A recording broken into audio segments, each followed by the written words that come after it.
Hi, this is Graphically Alex coming at you with all things fat related. If that's something that interests you, please subscribe. I'd love to have you. Today is going to be our concluding episode of this podcast. I will make sure. So I may talk a little bit less this time, just because we're kind of wrapping up.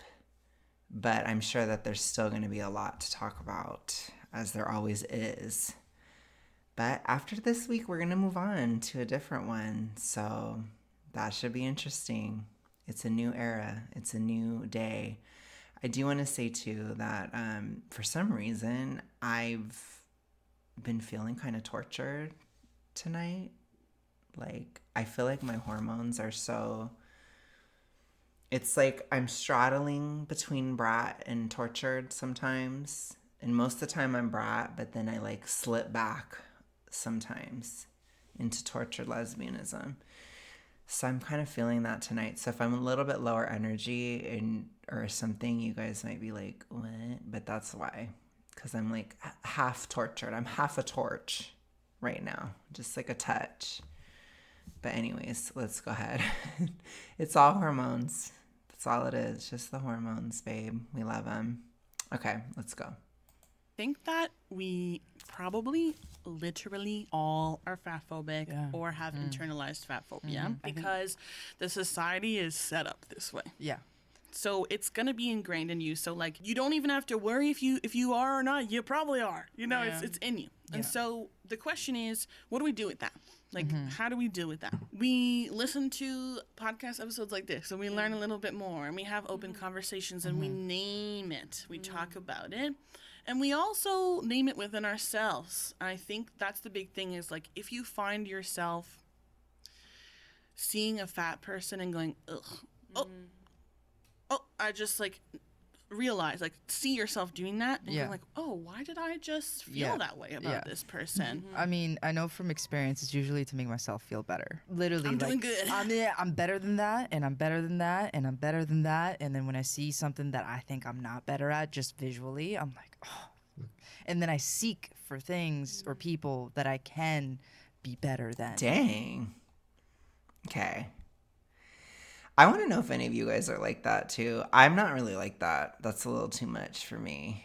I think when I was really in it, then I was kind of that way. But that's like legitimately like middle school, high school, right? Like a long time ago, specifically middle school, which I don't even know if that had to do with anything or if that just had to do with like being that age. But I don't know. That's intense. That's all I'm going to say. In my own head. I think it's all like a self-insecurity issue. And then I guess the work would be for like that specific instance, like, okay, like when I go home tonight, I need to give myself the praise that I need, that I am great and perfect the way that I am. I don't need to put myself as better than somebody else. Like, you know, then you do the internal work necessary. Like that's the thing, is that just catching the fat phobia is not enough, because fat phobia, as we know through this body liberation lens. I agree with not being overly competitive. You know, I think there can be some elements of fun or humor or different things in regard to competition. But it is something to make sure it's not a life or death competition. It's not like everything about you hinges on this one thing, right? It shouldn't be like that. But yeah. Okay.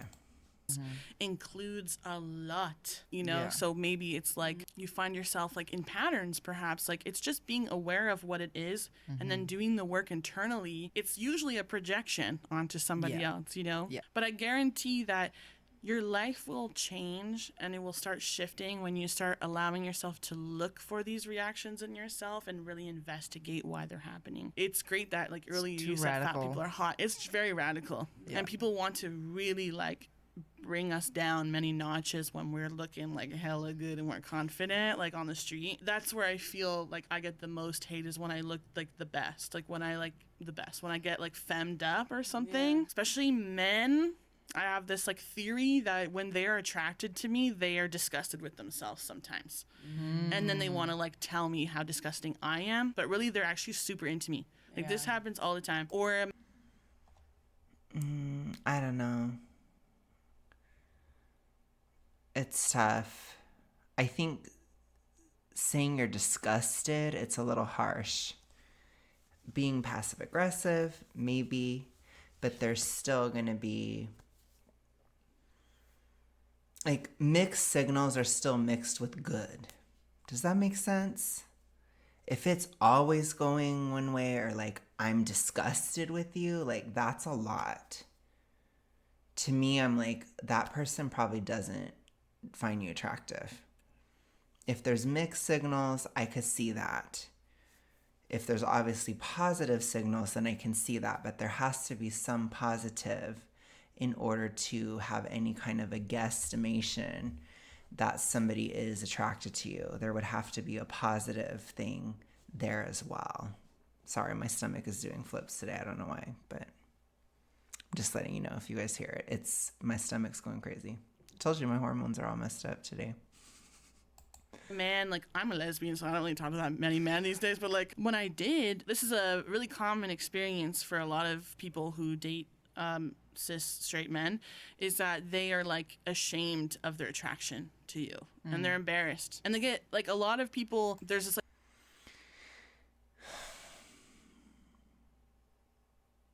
cis het men are not usually that ashamed, in my opinion. But again, it is ironic coming from like a gay perspective. It's not going to be anywhere near as much what we're used to on this side of the street. So I don't know. I don't really agree with her here. I don't think it comes even close. That's all I'm going to say. I think there can be some aspects of that, but there's a lot of fat people now, and I don't know if there's really that much of a complete stigma in the heterosexual world of somebody having a few extra pounds. Now, when it comes to, being super morbidly obese, I do think that does still apply. So maybe that's what she's responding to. But I just, like I said, I think it does have to be stated that there are times when somebody or people just don't find you attractive, and that's a wrap. But anyways, I don't know. I'm not really completely agreeing here is what I'm saying. I think there are just a lot of people that are not attracted to people who are really big. I mean, this is kind of an obvious statement, but it has to be said. It's like very common trope thing that happens where like a man will date a fat woman in secret. It's like very common, and they won't tell their friends. They don't want to introduce you to their family, but you could do this for like a year. Like it's all in secret, but they'll hook up with you and they love it. Like they love you, but they don't want anyone to know because they're so ashamed, because people are going to make fun of them because what it shows about them, like their social status, all these things. It's like, I mean, maybe. But I feel like that can still happen to somebody who's thin, too. So I'd have a hard time saying it's completely the weight, unless if the person is like really, really, really huge. Then maybe. But I don't think it would apply to like in every case or whatever. Like in every secret case, I think that there are other reasons, is what I'm trying to say. so common. Sometimes there's other reasons. And again, people have secret relationships all the time for many, many different reasons. So I just don't know. I'm just not convinced. That's all I'm trying to say. I'm not convinced by this. And so sometimes I feel like when I am like looking stereotypically like pretty, let's say, that's when I like experience the most violence, like at the club or on the streets. It's like what, too insulting for? It's too powerful. Yeah. But also like, oh my God, I'm attracted. I'm not seeing it. To her, what does this mean about me? Yeah. I'm not supposed to. This is bad. She's the devil. Like, she represents something. I'm not, like, I'm disgusted with myself. But the stats show that, like, BBW, which is like fat, chubby, porn category, is one of the by far highest searched porn categories of all time. Yeah, and you bringing in the fact that a lot of these relationships happen in secret just kind of shows social behavior in general, and that kind of shame piece. And this discussion we were having is what feels really radical, of just being like, no, it is hot, and kind of like breaking that pattern of shame around it. To me, I don't think it's radical. I think it's just not. I don't know. Like, to me, what would be more radical is to just not even engage in this type of conversation. To me, that would be radical, because this is all it ever goes down to when we're talking about fatness in most things. Like, if we were to watch Jubilee, it would go back to dating and all this type of stuff. Like, it always is talked about. So I think, to me, the more radical thing is to maybe just put less pressure on it and just not really think about it all that much in terms of dating. Because I'm not saying, once again, I think lifestyle factors and all these other things, they matter a lot more than the difference between somebody who's, 10, 20, even 30 pounds apart. It's not always that drastic. Again, I will delineate when you get to even obesity, it's different.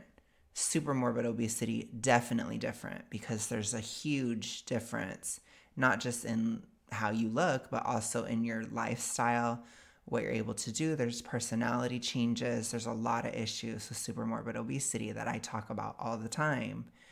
So it's like, I think the better thing, the more radical thing, is to just not put so much pressure on it or on people when it comes to certain things like that. Because especially when you're in like the 30 pounds for men, 20 pounds for women category, where it's kind of like that wiggle room, it's really not that dramatic.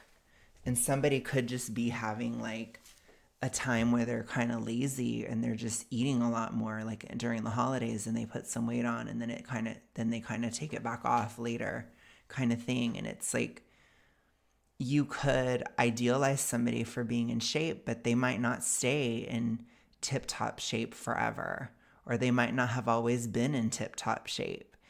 I think we have to remember how mutable this is. So I understand really, really caring about it, prior to the age of 25. I totally get it. But after that, I think it shouldn't be as much. And then especially post 30, it's like, I don't know. And maybe that's just my perspective shifting because my body's changed so much. But I feel like a lot of us, our bodies have changed a lot or gone through different phases and different eras by the time we're in our 30s. So I just don't think it should be taken that seriously. I think in part because of fat acceptance rhetoric and the whole obesity is genetic agenda, there is a belief in teenagers and in early 20s, especially, that if you're fat, you're genetically that way. And so they think it's very important. And it really becomes this extreme social strata at that time. And in reality, it's not, the guy that you're with that has washboard abs at 21, at 31, he could be totally morbidly obese. It's like people change over time. And the same thing, the kid that was fat in high school might have abs towards 30. So to me, it's like, I personally just don't see, within the context of dating, like I just don't see putting that much pressure on it, especially past a certain age, which I think that they're probably relatively young on this podcast. I'm just saying that this type of thinking, it just doesn't have much longevity, especially when you're considering like when a woman has children and stuff like that, like her body can change. And it's like, I don't think heterosexual men are viewing that in such a drastic way all the time. I mean, obviously it can be a whole other issue when it like goes to a whole other level, but I'm just saying, like, I feel like the way that they talk about it, it pushes it like these are such rigid categories, or they're such black and white things, and it's not really like that. So to me, it's like, I understand when we're talking about obesity and beyond, but anything like smaller than that, I don't think it's that serious, you know? I don't know. I just think that they're putting too much on it, or they're acting like everybody puts so much on it. And I'm like, I don't think people put that much, where it's like you're a man and the difference between 170 and 190, or you're a woman, the difference between 110 and 130. It's like, yeah, it can be a big difference, but in the grand scheme of things, it's not like necessarily going to make or break attraction for the vast majority of people. That's all I'm trying to say. I'm not saying it's good. I'm not saying it's bad. I'm not saying anything like that. I'm just saying that they're making it way too rigid in how it's being talked about. Because again, look at who's on the podcast. She is super morbidly obese. So it's like, yeah, maybe there is going to be some shame around that, or something like that. I get that. I get what she's saying, but I just think it's ridiculous. Like, I'm imagining like a mid-sized person, or, you know, a woman who's maybe kind of chunk or something, or even a guy who's kind of chunk, which there's typically even less stigma for guys who are chunk. It's like, you really think somebody's going to date them in secret because they're kind of chunk? It's like, I just can't see it, you know? But that's the problem when they get rid of like obesity as categories, because that is more helpful. But that's where I'm seeing it, and it's not mathing for me. It's not connecting. Me, it's group behavior at its finest. It's like, oh, we're all kind of thinking that this is how we're supposed to think. It's like, okay, I'm not gonna be the one to say it because I'm ashamed. It's like, no, you can be really radical and just be like, I think she looks really fucking hot, you know? Yeah. That's Like, a really whoever good you way to are. be an ally to fat people, and to change your circles. Is like, I think that in groups, like you're saying, people get really used to being fat phobic, but like whether it's on purpose or by accident. One of the most backward compliments that fat people get nonstop, especially if you're like a radical person who wears like maybe, you know, whatever, risque clothing, people go, I could never have your confidence. Yeah. Or you're so brave for wearing You're that. brave. You're so brave. Like, are they wrong? No. But what does that really say? Like, what are you really saying to me? You're not supposed to do that. And, like, I could never do that. And they're like, but that's about me. It's like, no, you're projecting onto me, though, that I shouldn't be doing it either.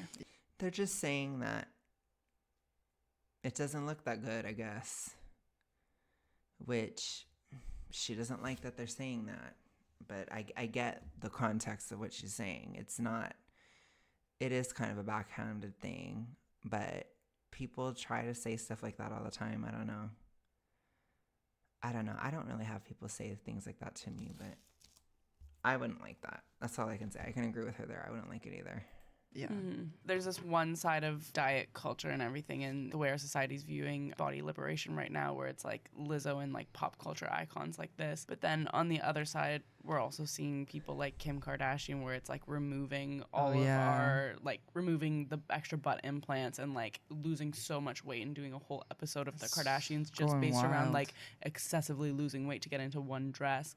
And yeah, that Marilyn Monroe dress there. And all this like Ozempic talk and like all this stuff where it feels like we're kind of Ozempic. I can talk about that so much. And it feels like we're going in the opposite direction again. And to me, I'm like really trying to stay headstrong right now because it's because it was a generational trend. It was a millennial thing, and millennials we're not it anymore.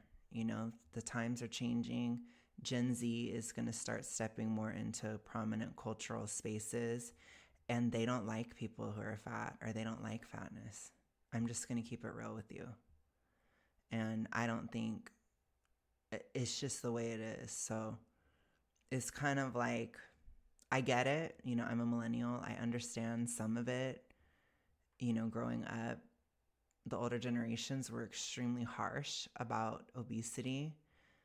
So a lot of millennials wanted to be extremely permissive. But at the end of the day, the younger generations are also extremely harsh about obesity. So it's like, millennials were kind of outnumbered here on this, you know, and it's like, you kind of have to get over it. I also think you kind of just have to lose the weight if you're hugely fat. You know, I'm just going to be real, because we're getting older too, you know, and that's not, being massively huge is not going to really bode well for your mid to late 30s, 40s, and 50s. I don't know how millennials are going to be doing in 20 years. I'll put it to you that way, with the way things are, unless if things shift, you know, which is why I and many other voices are trying to have this shift, and I'm trying to be the change myself.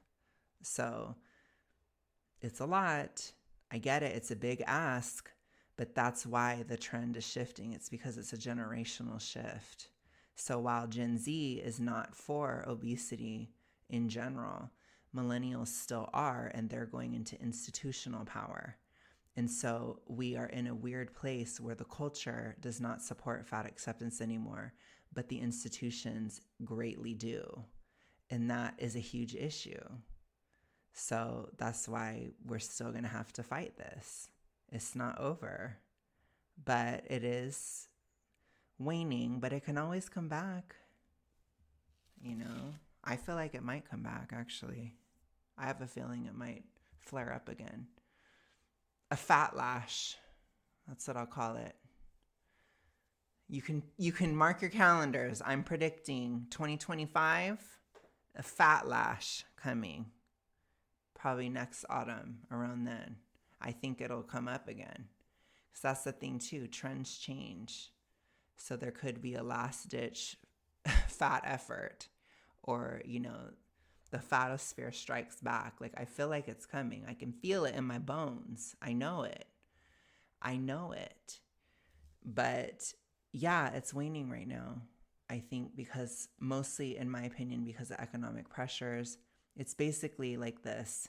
Poor people can't afford to eat as much to be this big anymore, and rich people are using Ozempic. And so yes, obesity is on the decline, but it could always change again. And if the logic behind it, I'm going to say it. There was a person that commented, they're like, you say toxic ritualistic behavior so much. I'm going to say it. If the toxic ritualistic behavior is behind these shifts, it is not solid ground, and it will crumble down again. That's what I'm saying, okay? It's important to figure out the reasons and the backing and why. If you still have toxic ritualistic mindsets when you're taking Ozempic versus getting off of it, well, what would happen if you got off of it? You could blow right up again. People act like you can't gain weight once it's lost. So I don't think we should be complacent with the photosphere. They want to lash out. They want fat lash. I'm still predicting it. Fat lash 2025. They want to come back roaring. And I think they will. I really feel it. So don't be like complacent, but yes, get your digs in. They're down and out right now. Fight it now, you know, and I will, certainly. I certainly will. I think this is one of the most important times of my activism, is being in this obese category. It's a pivotal time because I'm in the center of the spectrum. So I'm very well aware of that, and I see that I'm there when this movement is very, very weak. So the work is still going, is all I'm trying to say. But I am ready for Fat Lash 2025, and I might not be as chill during that time. I'll put it to you that way.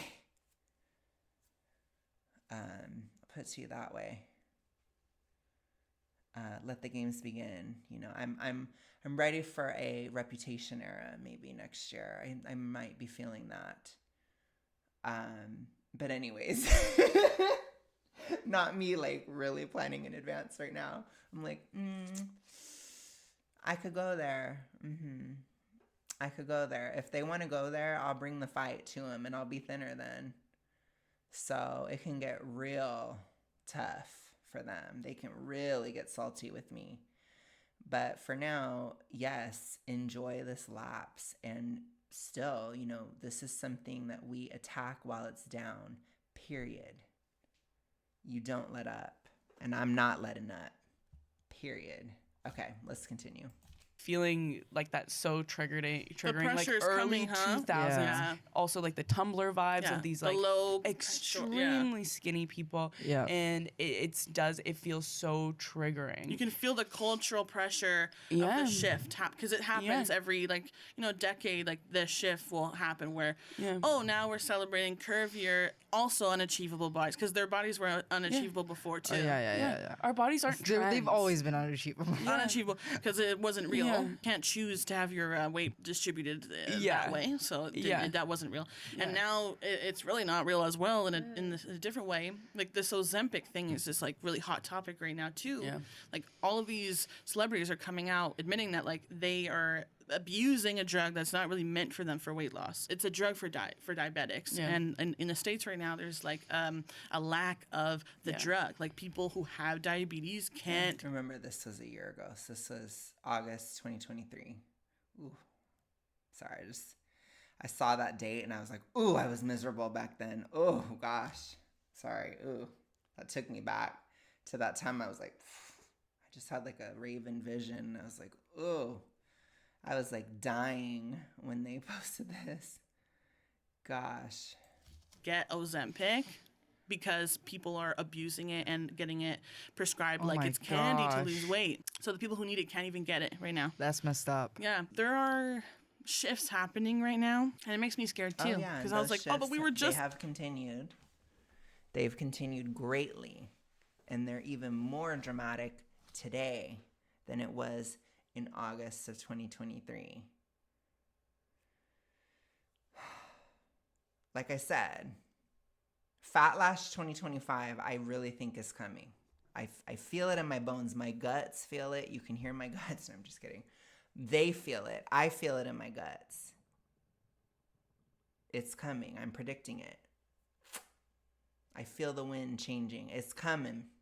I feel it coming so much. But yes, fat acceptance has been on a downward spiral. It's continuing. I think it will still continue for quite a while. So like I said, get your hits in on this movement now because it's weak. And like I said, when it comes to fighting this stuff, I am merciless.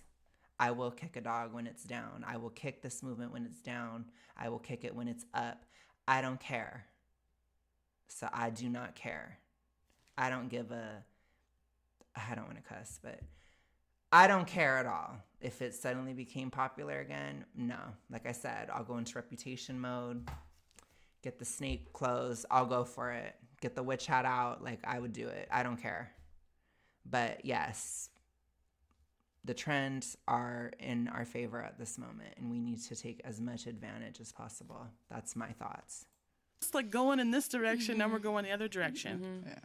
And that's how our society works. It loves to like have these like big shifts, like one, and like because trend cycles. That's how capitalism makes money. That's how diet culture wins because they're gonna like now we're changing it up. Yeah. Oh no, that's not cool anymore. We're all gonna lose weight now. Oh, now it's a generational shift. That's how generations work.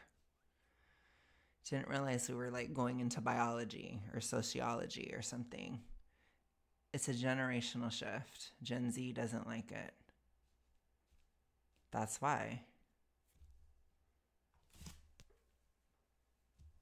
I've explained it. I'm not going to explain it again. We're all going to do this. Now we're going to do it like this. It's to keep you like always needing to change. Yeah. Always more. I think like we have Yes, life changes. Things change. We have different phases of our lives, our lives as well. It's changing. Things are happening every day. Yes. to come together as communities and support each other through this. It is here. I feel it. I also feel it. I'm seeing pictures. I'm seeing the celebrities. I'm seeing Kim Kardashian. They have big impact on our society, you know? But naming it helps a lot, I think, too. 100%. And also, like, I think radically choosing to not abide by that trend. A radical movement to me right now is like pulling my fucking love handles out at the club. So to end it on a positive note, Yes! in your opinion, how do we free ourselves from body insecurity and find Did you hear that? joy? To end it. It's going to be done. We're finishing. We are finishing. This is a celebration. This is a call for celebration. Wow. There's so much fat joy in the world. I have fat joy in the fact that we're almost done with this podcast. have a lot of fat joy. A lot of it first comes from the work that we've been talking about in this whole episode. It's like figuring it all out, like body liberation. Read some books, follow people who inspire you, follow people who are sharing the message of body liberation that make you question yourself, like what you're doing, what you're thinking. Yeah. And I know you have some books here with you. Well, this is one book that I think is like just the best book, and it's called The Body Is Not an Apology: The Power of Radical Self-Love by Sonia Renee Taylor. Love it. Beautiful. This book is everything. And also, I haven't even started it yet, but I want to bring it because it's so cool, because it's a cool resource. The same book has a workbook.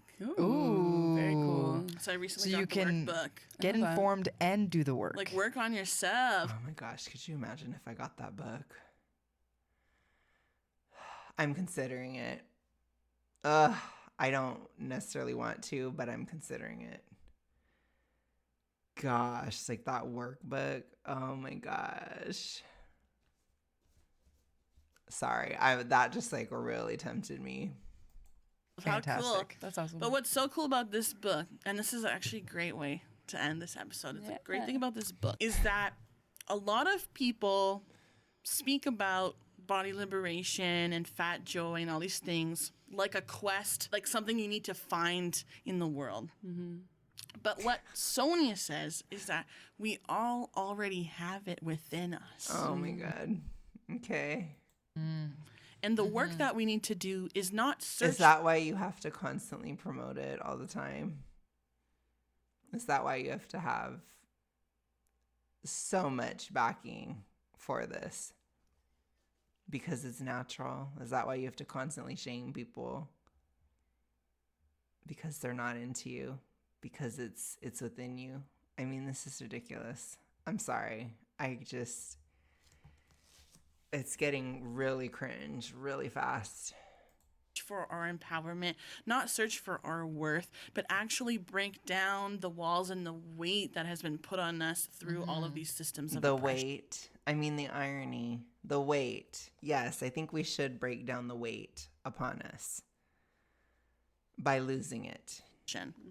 And that we already have the self-love and the radical self-love and the fat acceptance and all of these things within us already. We carry it with us every day, but sometimes we silence it and we get it pushed down and we're not allowed to experience it. Yeah, and people do the same thing with the desire to lose weight. Just had to put that out there. And in the beginning of the book, she speaks of like being a child, like when you're first born into the world, you're like sometimes chubby and like, fat and all these things, like so cute. And like no child is even able to like conceptualize the idea of like, ew, I'm fat or I'm chubby. You're just They like, look like the you're Pillsbury just- Dough Man, and they're so Yes. fucking cute. You're just like living life. And it's like to find that joy again in yourself. Yeah. And doing it out in public is like pretty radical. So I would suggest finding moments of fat joy in solidarity first, or just body joy for any person, even who's not fat. Like loving yourself will help you love fat people too, right? It's like maybe you allow yourself to look at yourself in the mirror sometimes with love. Like you just look at yourself, like you let yourself look, and you Again, I don't support this. I think it's just important to not be so fixated. Sorry. I have to be the bitch in the room. Positive or negative obsession is still bad. Okay. Like, prepare yourself with affirmations, and you hold your heart, and you're like, this is who I am. Okay, cool. Wow. Yeah. Great. Positive obsession can become negative obsession very quick. It's shaky. Very shaky ground, in my opinion. Let yourself look. Or maybe you dance in your home a little bit. You just let things shake the way they're supposed to shake. You just let it bounce the way it's supposed to bounce and not worry. And if the feeling of judgment comes in, which it will come in, because we're all just, our brains are just like formatted this way. Allow them to like come in for a second and go, I'm dancing right now though, but thank you for being here, and dance it away. Have some joy like that, or let yourself love and appreciate that fat person walking by. It's just like, oh, look at that person living life. Like, look at that person in that crop top like we talked about. Yeah. When I walked up the 3,000 stairs to come to this apartment, it's like, instead of being like, oh man, like I'm so out of breath, I hate myself for this, like I should be able to do this. It's like, woo, I got to the top. You did it. And I have friends who are like not judging that I'm out of breath. Like, yeah, It's breath no happens. small feat. It's Yeah. like, woo, I did it. Like, fat joy is like, Yeah.